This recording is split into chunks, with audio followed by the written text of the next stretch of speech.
একদিন যদি একটু কাজের থেকে ছুটি নেই, তারপরের দিন যেন কাজের পাহাড় জমে যায়।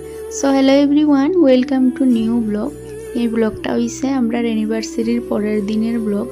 যেহেতু আগের দিন অ্যানিভার্সারি আসলো, তো কাজের থেকে একটু ছুটি নিয়েছি, নিজেরার মধ্যে একটু সময় কাটাইছি।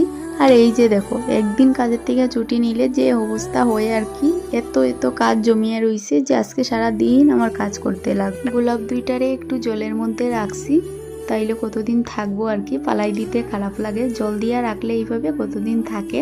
আর ফুল তো সবারই ভালো লাগে গো। এই যে দেখো, ফুল দুইটা রাখার পরে কত বেশি সুন্দর লাগে। আর ফটোটা আমি ওইখানেই রাখলাম, কারণ আমার এই ড্রেসিং টেবিলের পিছনে একটা বোর্ড আছে, যেখানে আমি আমার এই ফটোর প্লাগটা লাগাইতে পারবো, আর একটু লাইট জ্বললে দেখতে ভালো লাগবো আর কি। আর এই যে দেখো, এখন আই গেছি রান্না করে। অনেক বেশি বাসন জমা আসতো, কালকে রাত্রে আর ধুইছি না, তো সব বাসন ধোয়া কমপ্লিট করিয়া এখন আইছি বাথরুমে কাপড় ধুইতে। অনেকটা কাপড়, কালকে যেহেতু কাপড় ধুইছি না, অনেক কাপড় জমে গেছে। আর জানো তো, সংসারের এত এত কাজের মধ্যে ওই একটা পার্ট কাপড় ধোয়া আমার খুব বেশি ভালো লাগে, কেন জানি না। তো কাপড় ধোয়াও কমপ্লিট, এখন যেই ছাদে কাপড় দিতে